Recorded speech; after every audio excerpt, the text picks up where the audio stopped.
Once upon a time, a man went on a trip.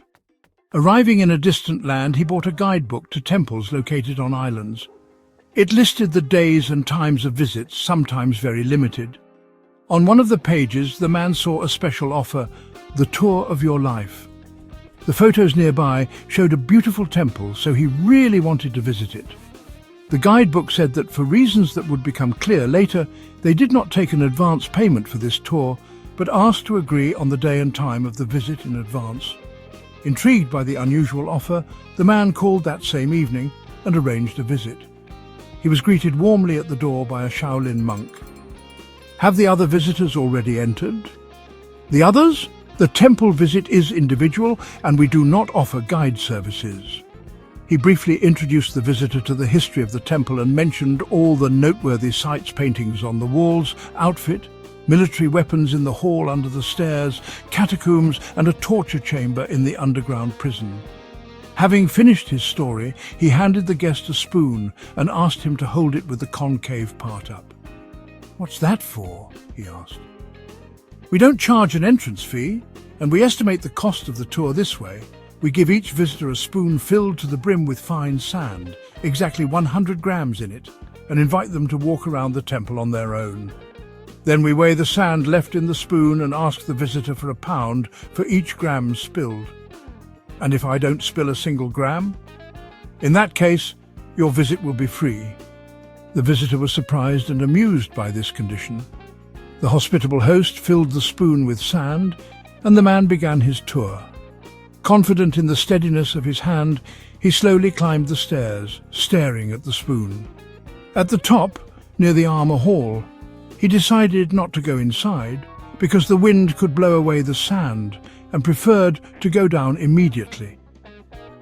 Passing the hall with military weapons standing under the stairs, he realized that he could only examine them up close by leaning over the railing.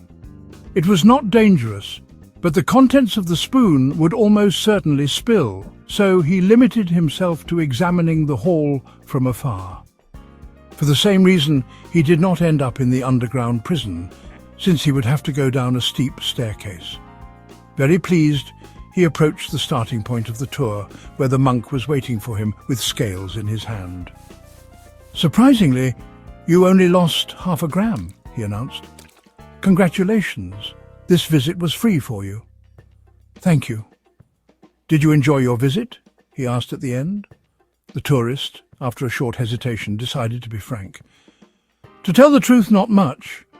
I was thinking about the sand all the time and did not look around." "What a horror. You know, I will make an exception for you. I will refill your spoon because such are the rules, but forget about the sand. The next visitor arrives in 12 minutes. You must be back before him." Without wasting any time, the señor took the spoon and ran to the stairs, took a quick look at the exhibits, and tumbled down the stairs to the underground prison, covering the steps with sand. He did not linger there for a minute because time was running out. He flew as if on wings under the stairs, where, bending down, he scattered the rest of the sand from the spoon. Looking at his watch, he realized that 11 minutes had already passed. There was no time to examine the tools, and he ran to the exit again, where he gave the empty spoon to the caretaker. "Well, no sand, but don't worry, we agreed. And how was it this time? Did you enjoy the tour?" The visitor did not immediately find what to say. "Actually, no," he finally answered. "I was only thinking about not being late. I spilled all the sand, but I did not enjoy it at all." The monk took out his rosary and said slowly, "There are people who go through life trying not to pay for anything, and they cannot enjoy this journey. There are others who are always in a hurry, quickly lose everything, and also do not enjoy it. Very few comprehend the science of life. They discover every corner and enjoy every moment. They know that they will have to pay for everything, but they understand life is worth it.